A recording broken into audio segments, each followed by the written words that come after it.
Praise to the lord. ఈరోజు దేవుడు మనకిచ్చినటువంటి వాగ్దానం ఏంటంటే యెషయా గ్రంథము 12వ అధ్యాయము 2వ వచనం. యెహోవాయే నాకు బలము, ఆయనే నా కీర్తనకాస్పాదము. ఆమేన్. మనము ఒకటి సాధించలేనప్పుడు, ఒక విజయాన్ని పొందుకోవటానికి మన బలము సరిపోనప్పుడు, ఒక సమస్యను పరిష్కరించుకోవటానికి మన బలము సరిపోనప్పుడు, ఒక శత్రువును ఎదిరించడానికి మన బలము సరిపోనప్పుడు, దేవుడే మనల్ని బలపరచి వాటన్నిటి మీద విజయము పొందేలాగా చేస్తాడు. మన బలము సరిపోని ప్రతి పరిస్థితుల్లో దేవుడు మనల్ని బలపరచి వాటిలో విజయము పొందుకునేలాగా చేస్తాడు. అయితే జయించిన తర్వాత మనం అనుకుంటాం, ఇది నా బలము వలన జరిగిన కార్యము, ఇది నా శక్తి వలన జరిగిన కార్యము, నేను బలవంతుని గనక ఈ పని చేయగలిగాను, నాకు జ్ఞానం ఉంది గనక ఈ పని చేయగలిగాను, ఈ సమస్య నుంచి బయటపడ్డానంటే నా బలమే కారణం, నా తెలివే కారణం, ఈ శత్రువుని ఎదిరించానంటే దానికి కారణం నా బలము అని మనం అనుకుంటూ ఉంటాం. అయితే దేవుడు అంటున్నటువంటి మాట ఏంటంటే, ఆయన మనకి బలము ధరింపజేసేవాడు. మన బలమును బట్టి మనము ఏమీ చేయలేము, కానీ దేవుడు మనల్ని బలపరిచినప్పుడు మాత్రమే మనం ఏదైనా చేయగలం. మన శక్తి సరిపోనప్పుడు, మన బలము సరిపోనప్పుడు దేవుడు ఖచ్చితంగా మనల్ని బలపరుస్తాడు. ఆయన ఇచ్చిన బలమును బట్టి మనం ఏదైనా సాధించగలం. మనిషి తన సొంత తెలివితో, తన సొంత జ్ఞానముతో, తన సొంత బలముతో ఏమీ చేయలేడు. దేవుడు తనకి బలం అనుగ్రహించాలి, దేవుడు శక్తిని ఇవ్వాలి, దేవుడు తెలివిని జ్ఞానాన్ని ఇవ్వాలి. అప్పుడు మాత్రమే ఏదైనా చేయగలరు. సంసోన్ అంటే ఆయనకున్నటువంటి ట్యాగ్ లైన్ ఏంటంటే, సంసోన్ అంటే బలవంతుడు, ఆయనంత బలవంతుడు లేడు అని. అటువంటి ఎంత బలవంతుడు అంటే, ఆయన దలీలా దగ్గర ఉన్నప్పుడు ఆ ప్రాకారము ద్వారబంధాలు మూసివేస్తే మధ్యరాత్రి వేళ లేచి ఆ ద్వారబంధాల యొక్క తలుపులను ఓడదీసి, అడ్డకర్రతో సహా ఓడదీసి వాటిని తన భుజాన పెట్టుకొని మోసుకుంటూ కొండలకు వెళ్ళిపోయాడు. అంటే అంత బలవంతుడు. ప్రమాదము వచ్చిన ప్రతిసారి, ఫిలిస్తీన్లు పట్టుకోవాలనుకున్న ప్రతిసారి చాలా సులభంగా తప్పించుకొని వెళ్ళిపోయాడు.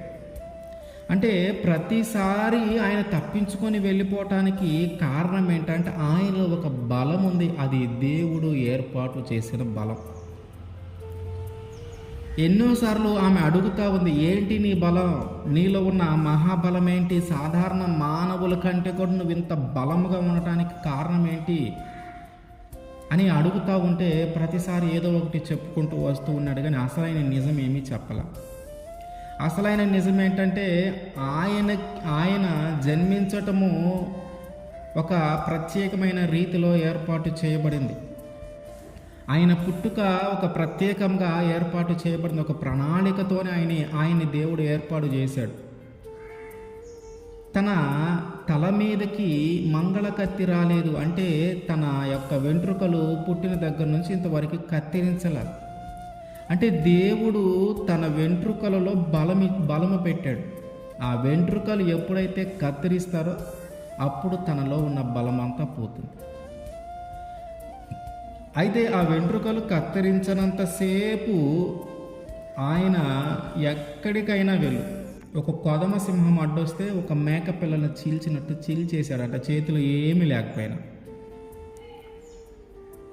అట్లా అనేకమైనవి చేస్తూ ఉన్నాడు. అందరికీ ఈ సంసోనుకి ఎక్కడిది ఇంత బలం, ఏం చేస్తున్నాడు, ఈయన ఇంత బలవంతుడు కావటానికి ఏం జరిగింది, అసలు ఈయన ఎట్ట పట్టుకోవాలి. ఈ ఫిలిస్తీన్లకి ఇంకా కోపం వస్తూ ఉంది, ఎందుకంటే వాళ్ళ మీదకే వెళ్తూ ఉన్నాడు. అసలు ఆ ఫిలిస్తీన్లకి ఏమనిపిస్తూ ఉందంటే, వీడిని పట్టుకొని చంపేయాలా, వీడి యొక్క బలమేంటో తెలుసుకొని అనగదొక్కాలి, వీడి అహంకారాన్ని అనగదొక్కాలి అన్న ఆలోచనలో వాళ్ళు ఉంటూ ఉన్నారు. అందుకని ఆయనకున్నటువంటి ఆ బానిసమైన ఒక లక్షణం, ఆ లక్షణాన్ని బట్టి, ఒక స్త్రీని బట్టి వాళ్ళు ఆయన్ని పట్టుకోవాలని పన్నాగము పన్ని చివరికి పట్టుకోగలిగారు. విసికి వేసారి ఇక ఈమెతో ఎందుకు పొద్దుగూకులు ఈ తగాదా అన్నట్టుగా ఉండి తన బలమేంటో చెప్పాడు. తన బలమేంటో తనకి తెలియజేసినప్పుడు ఆమె శత్రువులను పిలిచి వారికి తెలియజేసింది. మనం ఒకసారి చూస్తే న్యాయాధిపతుల గ్రంథము 16వ అధ్యాయము 17 నుంచి, అప్పుడు అతడు తన అభిప్రాయమంతయు ఆమెకి తెలియజేసి, నేను నా తల్లి గర్భం నుండి పుట్టిన మొదలుకొని దేవునికి నాజీరు చేయబడిన వాడనై ఉన్నాను. నా తల మీదకి మంగళ కత్తి రాలేదు. నాకు క్షౌరము చేసిన ఎడల నా బలము నాలో నుండి తొలగిపోయి ఇతర మనుష్యుల వలె అవుదునని ఆమెతో అనెను. ఎప్పుడైతే ఈ మాట ఆమెకి చెప్పాడో ఆమె ఫిలిష్తీయులకి చెప్పింది, శత్రువులకు చెప్పింది. ఆ శత్రువులు వచ్చి పట్టుకొని తన తల వెంట్రుకలన్నీ కూడా క్షౌరం చేశారు. ఇప్పుడు తనలో ఉన్న బలము పోయింది. అయితే ఇదివరకులాగే బలవంతుడిని అనుకొని వాళ్ళ నుంచి తప్పించుకోవటానికి లేచాడు, కానీ వాళ్ళందరూ బంధించగలిగారు. ఇదివరకు ఎన్నిసార్లు వాళ్ళు ఎన్ని ప్రయత్నాలు చేసినా, తాళ్ళు పెట్టి కట్టేసినా, చువ్వలు పెట్టి కట్టేసినా, తలుపులు బిగించేసినా అన్నిటినీ తెంచుకొని వెళ్ళిపోయాడు. అంటే అప్పుడు తనలో బలం ఉంది, కానీ ఇప్పుడు తన బలాన్ని కోల్పోయాడు. ఇప్పుడు బలమును కోల్పోయేసరికి శత్రువుల చేతికి చిక్కాడు. అంటే ఇప్పటిదాకా సమస్య ఎదురైన ప్రతిసారి దేవుడు ఇచ్చినటువంటి బలం ఆయనలో ఉంది కనుక ప్రతిసారి ఆ బలమును ఉపయోగించుకొని బయటపడ్డాడు. కానీ ఇప్పుడు దేవుడు ఇచ్చినటువంటి బలమును కోల్పోయాడు. ఇప్పుడు ఒక మనిషిగా తనకున్న బలం ఏదో అది ఉపయోగిస్తూ ఉన్నాడు. ఇప్పుడు దాకా జరిగిన సందర్భాలన్నిటిలో కూడా దేవుడిచ్చిన బలమును ఉపయోగించాడు కనుక ఎంత తలుపులైన పగలు కొట్టాడు. ఇనుప చెవులు పెడితే దాన్ని చాలా ఈజీగా తెంచుకొని రాగలిగాడు. తాళ్ళు కడితే చాలా ఈజీగా తెంచుకొని రాగలిగాడు. ఒక కొదమ సింహాన్ని సైతం ఏమీ లేకపోయినా అసలు మేకపిల్లలను చేసినట్టు చీల్చేశాడు. ఎందుకంటే తనలో దేవుడు ఇచ్చిన బలం. ఇప్పుడు ఏమైందంటే దేవుడు ఇచ్చినటువంటి ఆ బలమును కోల్పోయాడు. వాళ్ళందరూ ఆ జుట్టుని క్షౌరం చేశారు కాబట్టి దేవుడు తనకిచ్చినటువంటి ఆ బలము కోల్పోయాడు. ఇప్పుడు ఒక మనిషిగా తనకెంత బలం ఉందో ఆ బలమును బట్టి ప్రయత్నం చేస్తూ ఉన్నాడు, కానీ శత్రువు నుంచి తప్పించుకోలేకపోయాడు. తీసుకెళ్ళి ఆయన యొక్క 2 కళ్ళు పీకేసి ఒక గుడ్డివాడిగా ఉంచేశారు. ఆ ఫిలిష్తీయులందరూ ఒక దేవాలయంలోనూ ఒక చోట ఉండి ఆ సంసోన్ని తీసుకొచ్చి ఎగతాళి చేస్తూ ఆడు ఇట్లా చేశాడు అట్లా చేశాడు, మామూలుగా బలం ఉన్నప్పుడు అసలు మాట వినలేదని వాళ్ళకి జరిగిన నష్టాన్ని బట్టి అతన్ని ఎగతాళి చేయడానికి వాళ్ళందరూ ఉన్నటువంటి ఆ సభ మధ్యలోకి తీసుకొని వచ్చి ఎగతాళి చేస్తూ ఉన్నారు. ఎగతాళి చేస్తూ ఉన్నప్పుడు ఆయన అవన్నీ పడి ఒకే ఒక్క మాట దేవుణ్ణి అడుగుతూ ఉన్నాడు. 16 న్యాయాధిపతులు 16వ అధ్యాయము 28. అప్పుడు సంసోను, యెహోవా ప్రభువా, దయచేసి నన్ను జ్ఞాపకము చేసుకొనుము. దేవా, దయచేసి ఈసారి మాత్రమే నన్ను బలపరచు. ఇంతకుముందు బలపరిచాడు దేవుడు, ఏదైనా చేయగలిగాడు.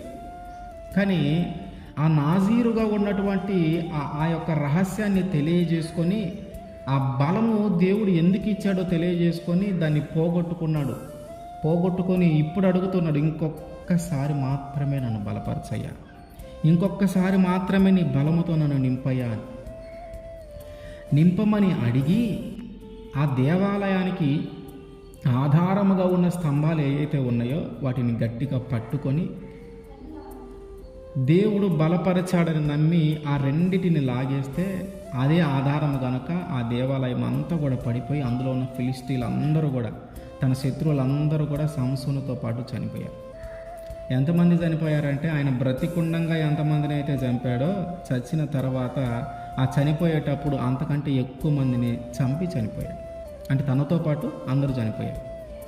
అంటే ఇక్కడ మనకు అర్థం కావాల్సిన విషయం ఏంటంటే దేవుని యొక్క బలము తనలో ఉన్నంత కాలము ఏదైనా చేయగలిగాడు, ఏదైనా సాధించగలిగాడు. కానీ ఎప్పుడైతే దేవుని బలము తనలో నుంచి తొలగిపోయిందో ఒక సాధారణమైన మనిషిలాగా అయిపోయాడు. ఆ బలము సాధారణమైన మనిషికి ఉండేటటువంటి బలము ఎంతో అంతే ఉంది కనుక దాని నుండి ఇంతకుముందు చేసిన అద్భుతములాగా ఇంతకుముందు చేసిన పరాక్రమము గల కార్యములను చేయలేకపోయాడు. కానీ తిరిగి మళ్ళీ దేవుడు బలపరిస్తే ఆ దేవాలయమును సైతం పడగొట్టగలిగాడు. కనుక అంతటి బలము దేవుడు మనకి అనుగ్రహిస్తాడు. మనము ఏదైనా ఒకటి సాధించలేని పరిస్థితిలో కానీ, మనం ఏదైనా ఒక విజయాన్ని పొందుకోలేని పరిస్థితుల్లో కానీ, ఒక సమస్యను ఎదిరించడానికి మన శక్తి చాలనప్పుడు కానీ, ఒక శత్రువుని ఎదిరించడానికి మన బలము సరిపోనప్పుడు ఆయన మనల్ని బలపరుస్తాడు. ఆయన మనల్ని బలపరచాడంటే అది మానవ శక్తి కాదు, దైవ శక్తి. అది మానవుని బలము కాదు, దేవుని బలము కనుక ఆ బలము ముందు నిలబడే శక్తి కానీ, ఆ బలము ముందు నిలబడే బలము కానీ ఎవరికి ఉండదు. ఏదైతే సాధించలేకపోయామో వాటన్నిటిని సాధించేలాగా దేవుడే మనకి బలము. ఆయనే బలం. మన బలము కాదు, మన తెలివి కాదు, ఆయనే మన బలము. ఆయన మనల్ని బలపరచాడు గనుకే మనం ఏదైనా చేయగలుగుతూ ఉన్నాం. ఆమేన్.